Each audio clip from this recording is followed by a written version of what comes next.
My name is Dr. Waseem Hussain. I'm a board-certified family medicine doctor who works here at Metropolitan Medical Specialists, an affiliate of Doctors Community Hospital.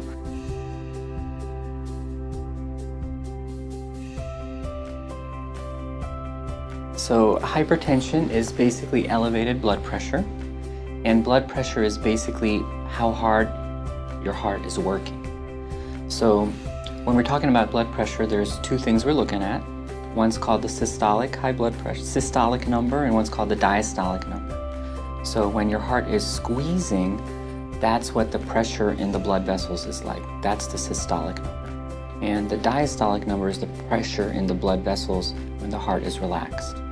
It's kind of like thinking about sort of what the pressure in your tires are like. That's basically what we're talking about here. And so hypertension, or high blood pressure, is an abnormal pressure in the blood vessels because the heart is working too hard or the blood vessels are too stiff.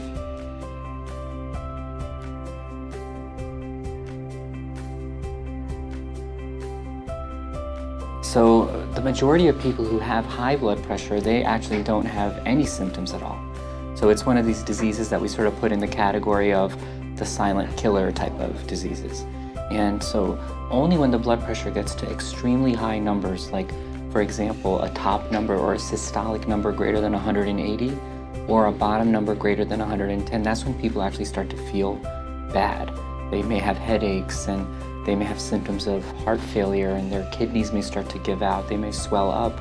But I would say 99%, the vast majority of people who have high blood pressure don't even know they have high blood pressure.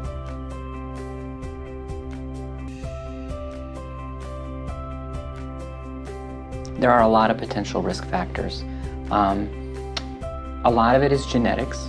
So if your mom had high blood pressure or your dad has high blood pressure, there's a very strong family history element to this story. So that's one of them.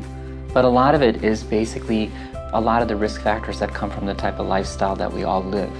A sedentary lifestyle where we're basically sitting most of the day in front of a screen, or not getting enough exercise, where most people aren't going to the gym regularly at all or doing any type of prolonged exercise. What you eat is a major factor.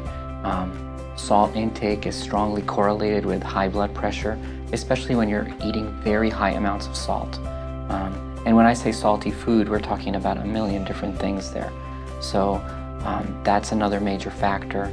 Cigarettes are another huge factor.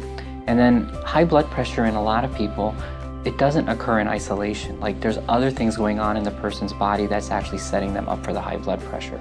They may have kidney problems, they may have diabetes, there's a strong correlation with high cholesterol as well.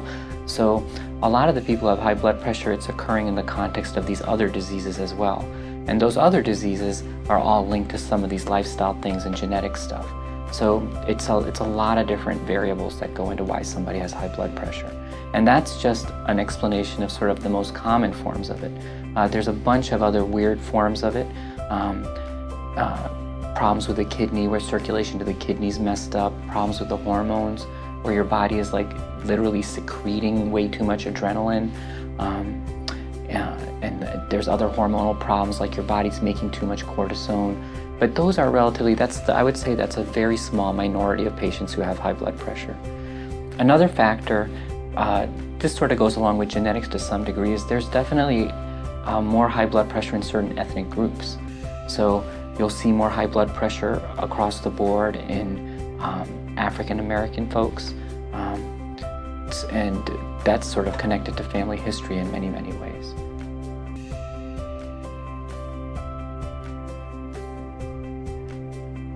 There's a lot of different answers to that question too. So the treatments for hypertension, basically lifestyle changes are where we're going to invest a lot of energy first when we're treating high blood pressure. And you can sort of see where I'm probably going with this. So step one would basically be to look at their diet. We want to eliminate as much salt from the diet as possible.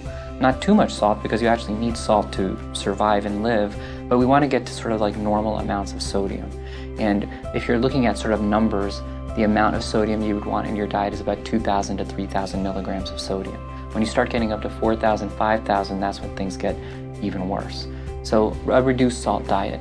And a lot of that is cutting out canned foods, processed foods, eating out, like in particular Chinese food, Mexican food, Italian food, pizza, the stuff that everybody sort of loves and enjoys when they go out to eat. Comfort food is extremely high in sodium. So that's priority number one. Weight is another major factor. So part of the treatment of hypertension is to help somebody to lose weight, and that's a complex topic as well. You know, you go after all the things that are making somebody overweight. Are they emotionally well? Are they controlling stress well? So you want to address those issues. Are they exercising regularly? You want to try to get them to not really train for a marathon or anything, but basically just try to do more than what they're doing right now. So if all they're doing is just walking to the mailbox back and forth, that's the only exercise they get, I'll say just do that maybe twice a day instead of once a day. It's really sometimes very hard to change people's habits and behaviors once they get into that. So a lot of it is that. Another huge element besides diet and exercise in treating hypertension is really managing sleep well. Generally, people who don't sleep well, they have insomnia, they don't go to bed on time, they wake up early for work, maybe they snore. Like folks who are constantly chronically sleep deprived, that jacks up their blood pressure as well. So you want to take a look at that dimension as well. And some people actually have a disease of sleep called sleep apnea, where their airways obstructed and they're not getting enough oxygen to their heart, and that's causing some strain on their system, and their body's responding to that strain by jacking up the blood pressure. And so that's another way and factor in the high blood pressure conversation. And then of course there's medicine, and we have lots and lots of medicine to treat hypertension. But we want to make that, you know, sort of like the last thing we do, not the first thing we do, as we're treating the high blood pressure problem.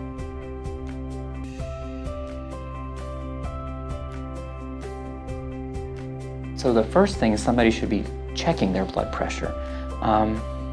Basically, I would say in America, 1 out of 3 people actually have hypertension, and maybe only half of those folks even know they have hypertension.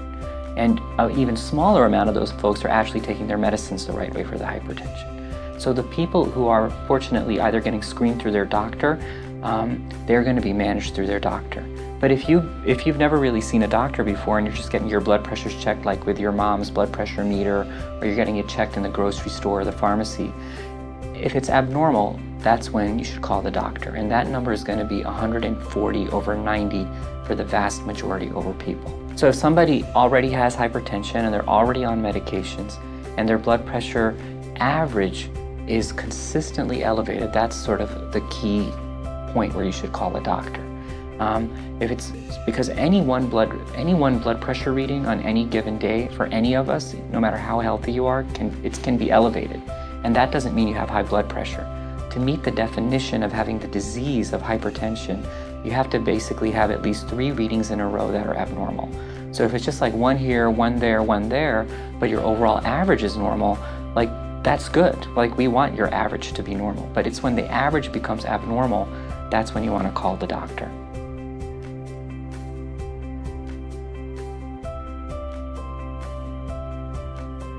So exercising is a big part of the master plan in helping somebody address their high blood pressure issues as well. And it can be, like I said, if you ask the American Heart Association how much exercise should you get to help reduce blood pressure, the guidelines say 30 minutes, basically 7 days a week. But in real life, I don't know a lot of people who are working out 30 minutes, 7 days a week. So the general take is really just do more of what you're doing. Try to get more than what you're doing, and slowly, bit by bit, as your habits change and you get in better and better shape, you'll be able to exercise even more. But yes, there is a direct correlation between working out and lower blood pressure numbers.